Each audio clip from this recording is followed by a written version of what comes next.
अस्सलाम वालेकुम। आज हम बात करने जा रहे हैं लॉज ऑफ रेडिकल की।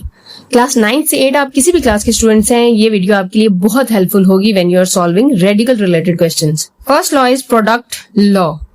प्रोडक्ट लॉ क्या कहता है कि अगर दो रेडिकल्स आपस में मल्टीप्लाई हो रहे हैं, अलग अलग मल्टीप्लाई हो रहे हैं, तो हम उन्हें कंबाइन करके एक मल्टीप्लीकेशन फॉर्म में भी लिख सकते हैं।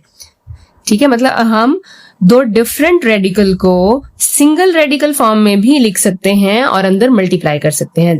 एग्जाम्पल के तौर पे देखें, अगर हमारे पास √2 अलग हो, √3 अलग हो, तो हम इन दोनों को इकट्ठे अंदर मल्टीप्लाई करके भी 2 3 6 करके सिंगल √ फॉर्म में भी लिख सकते हैं। और अगर इसी तरह से हमारे पास दो वैल्यूज मल्टीप्लाई हो रही हैं और बाहर एक इंडेक्स भी है, तो हम उन दो वैल्यूज को सेपरेट उसी सेम इंडेक्स के साथ भी लिख सकते हैं। या फिर इसका वाइस वर्सा भी कर सकते हैं कि अगर दो वैल्यूज मल्टीप्लाई हो रही हैं, उनपे एक सेम इंडेक्स है, तो हम उसे सिंगल फॉर्म में भी लिख सकते हैं। मिसाल के तौर पे अगर हमारे पास √6 हो विद द इंडेक्स 3, तो हम इस 3 को अलग अलग इंडेक्स फॉर्म में और बीच में 3 to the 6 को अलग अलग फैक्टराइज करके भी लिख सकते हैं। और इसी तरह से इसका उल्टा भी कर सकते हैं। मतलब अगर इस तरह से दो वैल्यूज गिवन है 3 और 2, तो हम इसको 3 to the 6 मल्टीप्लाई करके ये जो हमारी वैल्यू है, इंडेक्स है, इसको हम सिंगल इंडेक्स में भी लिख सकते हैं। बस शर्त ये है कि ये सेम होने चाहिए।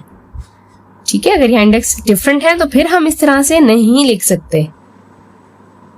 Now the next law is quotient law. Quotient law से मुराद ये है कि अगर आपकी दो √ वाली वैल्यू डिवाइड हो रही हैं, उन दोनों पे अलग अलग √ है, तो आप उनको सिंगल √ में भी लिख सकते हैं और अंदर हम इनको डिवाइड करके भी लिख सकते हैं। फॉर एग्जाम्पल, अगर हमारे पास क्वेश्चन है √8 डिवाइडेड बाय √2, तो हम इसको 8 डिवाइडेड बाय 2 करके सिंगल √ में भी लिख सकते हैं और 8 को 2 से डिवाइड करके लिखेंगे तो क्या आएगा 4 और 4 का √2। तो इस तरह से भी हम इस क्वेश्चन को सॉल्व कर सकते हैं। Okay, now the next law is power law. Power law में हमने क्या करना है कि √ में हमारे पास अगर कोई वैल्यू पावर में है और यहाँ पे हमारे पास जो इंडेक्स मौजूद है, इसको भी हम पावर फॉर्म में ला सकते हैं। ठीक है, आप देखें हमारे पास a⁻m है, तो बाहर जो इंडेक्स n है, इसको हम डिवाइड करके भी लिख सकते हैं। अच्छा, इसमें साथ ये भी चीज है, अगर हमारे पास ये a सिंपल होता और बाहर n होता, तो हम a⁻1/n करके भी इसको लिख सकते हैं। लेकिन a पे भी अगर कोई पावर होगी तो वो यहाँ ऊपर आ जाएगी, बस ये आपने याद रखना। फॉर एग्जाम्पल, अगर हमारे पास इस तरह से वैल्यू हो दैट 8 स्क्वायर √ विद इंडेक्स 3, तो देखें हमने ये 2 ऊपर और जो इंडेक्स है वो हमेशा नीचे आएगा। इस तरह से लिख सकते हैं। अब हमने 8 को फैक्टराइज किया, 2 पार 3 आ गया, तो ये पार और जो ये वाली पार है आपस में मल्टीप्लाई हो जाती हैं। 3 3 से कैंसिल हो गया, 2 पे स्क्वायर रह गया 2 to the 4, और इस तरह से हम क्वेश्चन को सॉल्व कर सकते हैं।